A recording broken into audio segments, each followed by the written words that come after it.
So you know my history. I don't have to repeat it, but I'm personally a Holocaust survivor as an infant. Um, I barely survived. My grandparents were killed in Auschwitz, and most of my extended family was killed. That's my personal background. I grew up ashamed of my Jewishness. In Hungary, after the war, I was still bullied for being Jewish.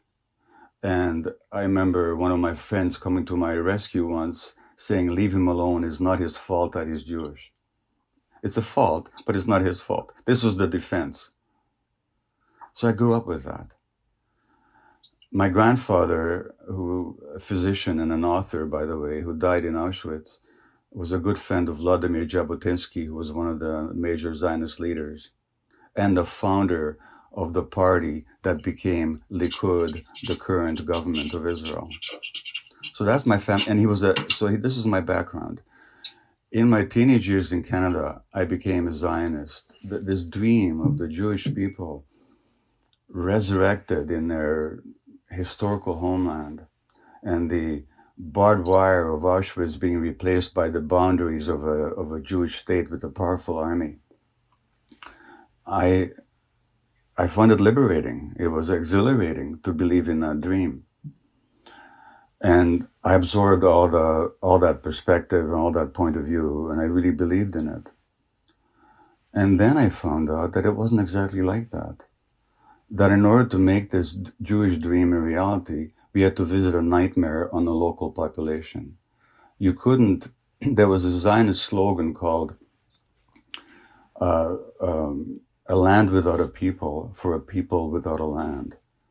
But there was no there was no land without a people. There was people living there who'd been living there for hundreds and years or even longer. As a matter of fact, if you want to hear something really interesting, and David Ben-Gurion, who was the first prime minister of Israel, actually subscribed to this. He said this, who are the Palestinians? Because the Jews in Roman times all of them never left Palestine. Many of them stayed there. And some of them, hundreds of years later, converted to Islam. So guess who the Palestinians are? In some ways, they might be descendants of ancient Jews. They are cousins, to say the least, no matter how you look at it. And and there's no way you could have ever created a Jewish state without oppressing and expelling the local population, which is what they did in 1947, beginning in 1947, and first of all with British Empire protection, but they did this, and then in 1948, Jewish Israeli historians, have shown without a doubt that the expulsion of the Palestinians was persistent, it was pervasive, it was cruel, it was murderous, and with deliberate attempt. So that's what's called the Nakba in Arabic, the disaster or the catastrophe. Now in Canada, there's a law that you cannot deny the Holocaust. I don't believe in such laws, by the way. But in Israel, you're not allowed to mention the Nakba, even though it was at the very basis of the foundation of the state. So once I became aware of all this, I was, okay, well, yeah, we created this beautiful dream, but we imposed a nightmare on somebody else. And then I visited the occupied territories, Russell, during the first Intifada. I cried every day for 2 weeks at what I saw.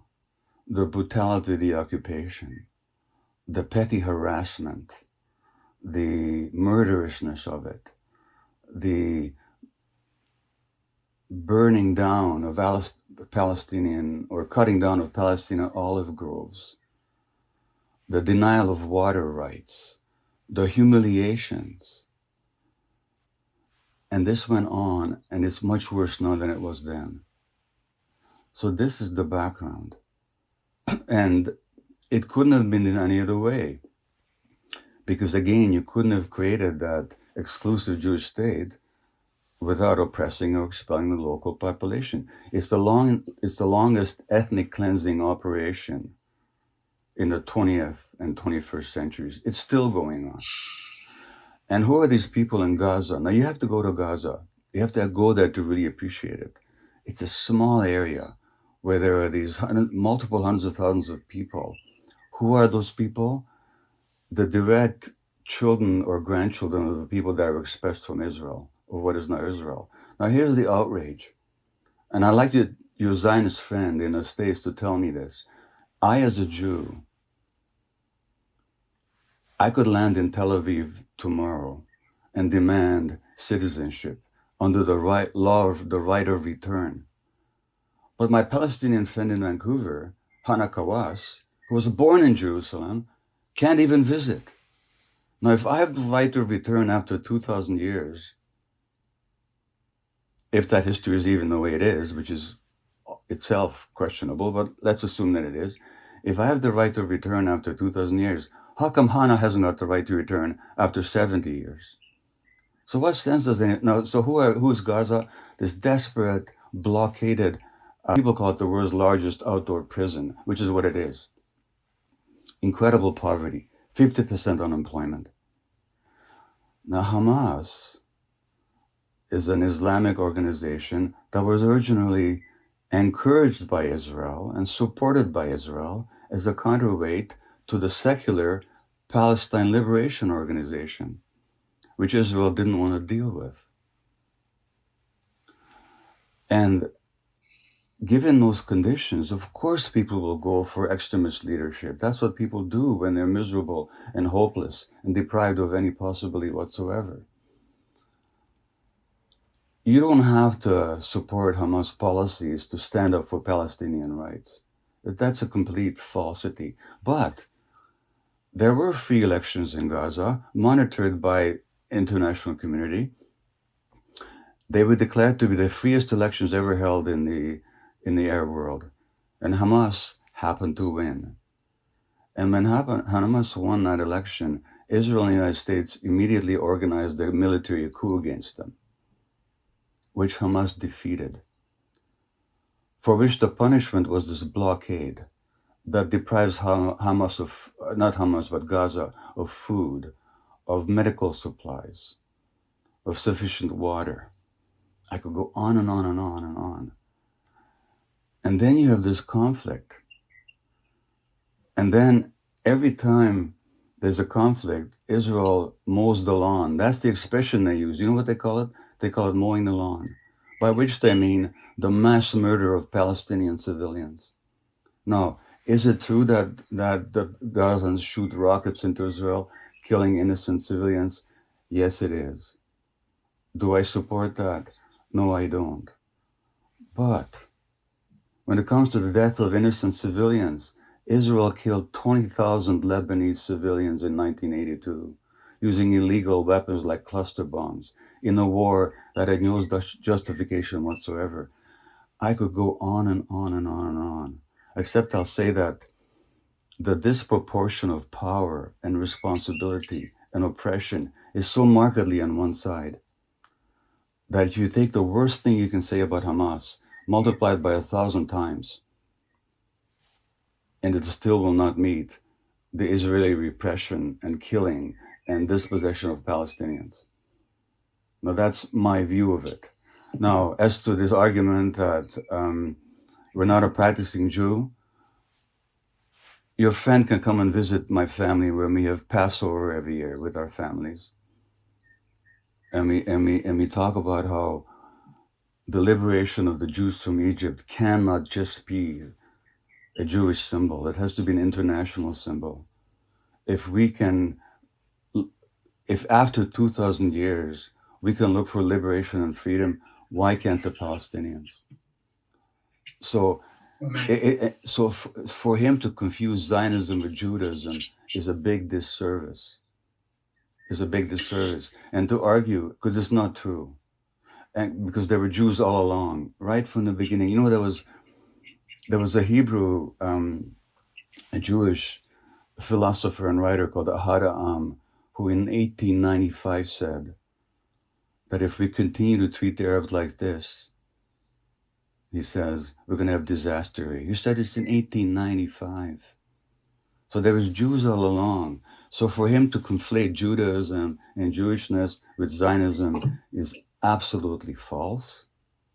And for him to say that Jews who oppose Israel are not Jews is a slander. And for him to say that anybody who criticizes Israel is an anti-Semite is simply an egregious attempt to intimidate good non-Jews who are willing to stand up for what is true. And as for the final argument, that Israel is subjected to standards that other people are not, it's the other way around. It's the other way around. If you look at the Western press, when Hong Kong demonstrators throw stones at the police in Hong Kong, that's considered to be heroism in the American press. When in Myanmar, the demonstrators throw slingshots at the army, at the oppressive army, they're considered to be heroes in the Western press. When Palestinian kids throw stones at the Israeli soldiers, they're called terrorists. And Israel gets away with a lot more without much less criticism in the Western press than any other country. I'll say one more thing. I was recently contacted by a Palestinian woman from Jericho. She runs a program for Palestinian children who spend time in Israeli jails. 14, 15, 16-year-olds are jailed for months or years. Sometimes they can't see their families for months. And she runs a program for them. You know what she does? She meditates with them. She does Sufi dervish dancing with them, swirling dancing, to bring them out of their stress state. She says, we don't have post-traumatic stress disorder here because the trauma is never post. The trauma is daily, she said. I just wish your Zionist friend would visit the occupied territories in Gaza like I have and let him speak the way he speaks now. If he's got any ounce of humanity left, he would cry like I did for 2 weeks when I was there. Do you remember who Albert Speer was? Yeah, the architect for the Nazis. Exactly. So Speer was a Nazi armaments minister and economics minister and Hitler's personal architect, you know. And he was a war criminal and condemned as such. And he wasn't executed, he spent 40 years in Spandau prison after the war. And he had kind of a transformation. And I read his autobiography. And he said, he was often asked,